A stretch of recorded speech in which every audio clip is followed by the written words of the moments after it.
Hi guys, Mrs. Beer here. You might notice that my surroundings look a little bit like Martinez Library. Well, I'm here because we've been getting all the Chromebooks ready. Mr. R and Mrs. Lucero and Mr. Adams, we've been getting all the Chromebooks ready to check out to you guys. So the schedule for when you should come with your family members to get the Chromebooks is on the Martinez website. There are specific times based on what your last name is and your grade level. So please make sure that you're asking your family to come at that time to pick up your Chromebook. With that said, since we are going to have some technology, I know some of you don't have internet at home, but hopefully you can go to some hot spots around the neighborhood. I know McDonald's has it, so if you could maybe go with your parents and sit outside of McDonald's or any other places that do have Wi-Fi, and maybe you can get connected. So one of the things that I want to talk about today is an assignment that I'd like you to do, and that is going to be using our databases. So definitely third, fourth, and fifth, you know what I mean when I talk about our databases. There are different logins that you have if it is a login from home. I'm going to hold this up to the screen. The one that I want you to copy down, and what you'll have to do is when I hold it up to the screen, then push pause on the video so that you'll be able to write it down. It'll have the World Book Online. You guys are familiar with World Book Online if you're a third, fourth, or fifth grader. Second grade, we have done some reports, but we were, if we would have been here this spring, we would have been working a little bit more on getting on the databases on the computer. But don't worry, we will next year. So third, fourth, and fifth graders, I want you to focus in on the World Book Online, the username, and the password. You're welcome to write any of these down. I know we have used Culturegrams, you guys have used EBSCO, and we use World Book. But World Book Online is the one that I want you to use for the assignment that I'm going to talk about. So I'm going to hold this paper up, and then don't forget, you're going to want to hit pause so you can write down the information. So here we go. I'm going to hold it up to the screen.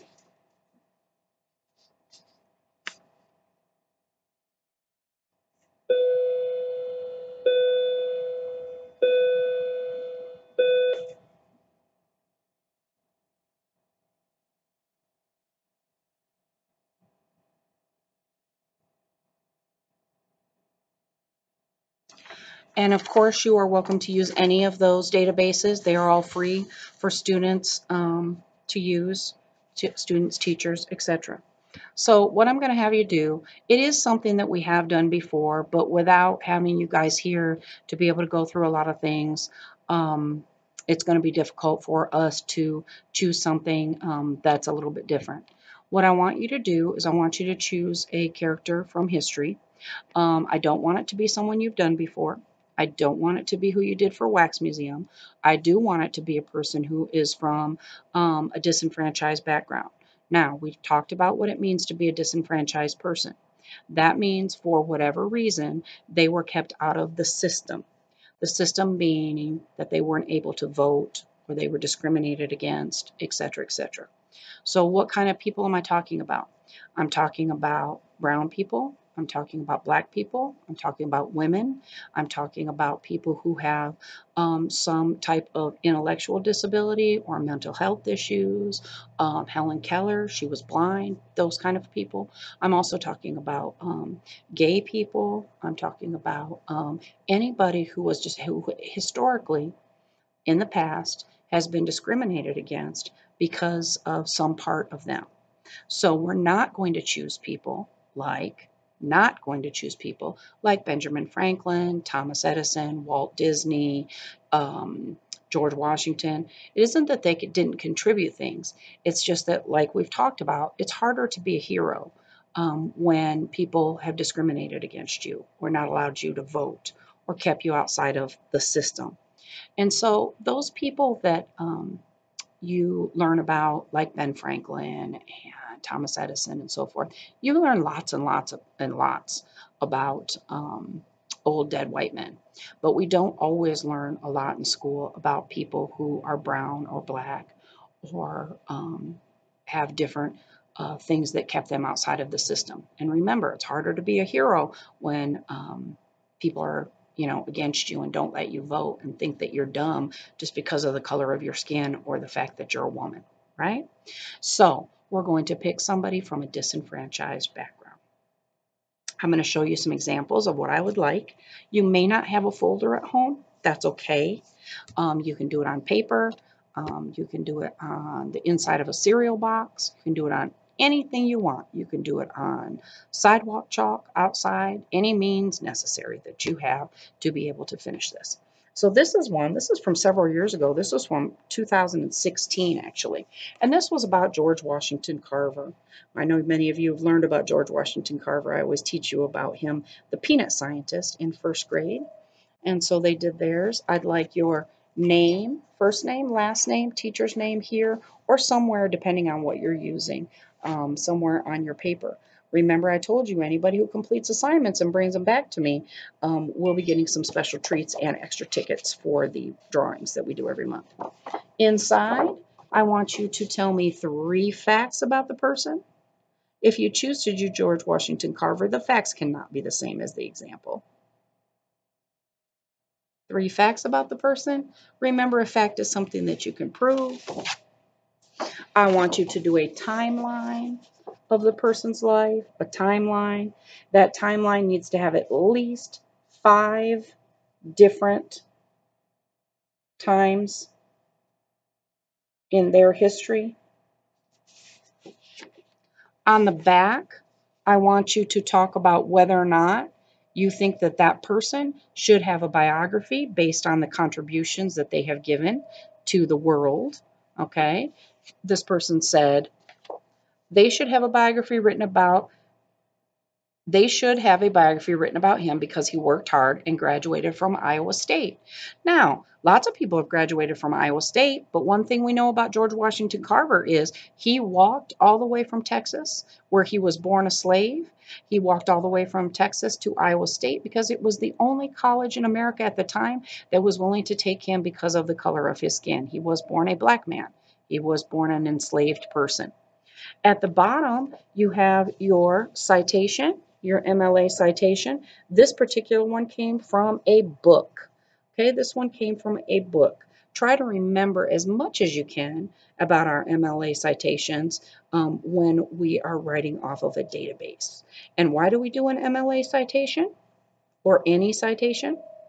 Because we didn't know this information before we looked up on our database or our book or magazine or wherever you got the information. Remember, Santa Claus didn't put it in our stocking. The Easter Bunny didn't give it to us in an egg. We didn't have the Tooth Fairy put the information under our pillow. We, in fact, got it from a source. So we need to make sure that we give that source credit.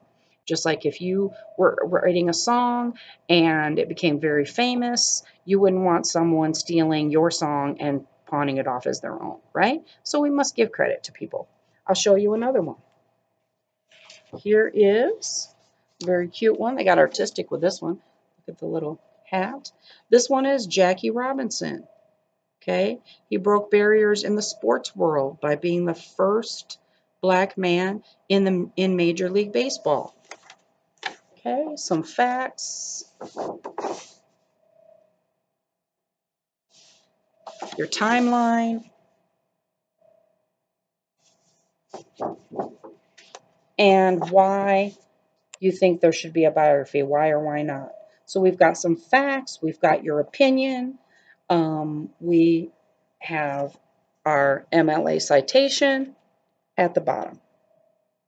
Okay, now if you find that you're not getting enough information to complete your report the way that you would like it, the way that you think I would like it in order to be able to at least get a B or above, let's say, to be able to get a prize and get some extra tickets when we come back to school. If you aren't finding enough in World Book Online, you may go to any of those other websites that we looked at. Okay, EBSCO might have something. There are lots of the social studies database that's at the top here.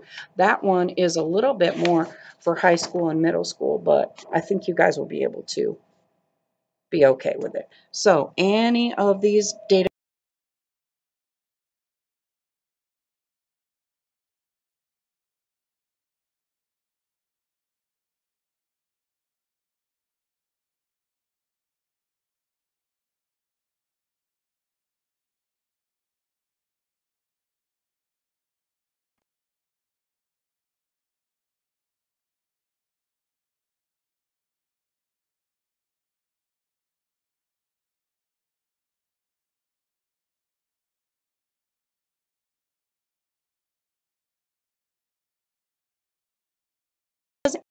could put that on Google. We don't know who those people are, but we do know that if we get it from a scholarly, in other words, scholar means a person who's dedicated to learning. We know that if we get those from those websites, that those people know what they're talking about. Those facts have been checked, right? And it's not just someone's opinion, right? So that's all I have for today on the database assignment. I'm going to finish Nichole. I know I need to finish the read aloud for Nichole so you guys can take the AR test. And then tomorrow I'll be in finishing up some things on Chromebooks, and I will do another video tomorrow from the library. It's so nice to be here. It's just like I just feel home. I wish you guys were here though. That's the thing. But I just feel home. My spirits and my soul are lifted when I walk into this library and think of how lucky we are to have all these 19,000 books and all these computers and just and to have each other, right? So anyway, tomorrow I will do a read aloud. I hope everybody's doing good, and I won't be able to see very many of you when you come to get your Chromebooks if you come with your parents, because I'm going to be inside the NPR room on the computer checking them out. But I would definitely be thinking about you, and I can't wait to see all my students again. So everybody have a great evening, and get your work done. Don't forget to read. Bye.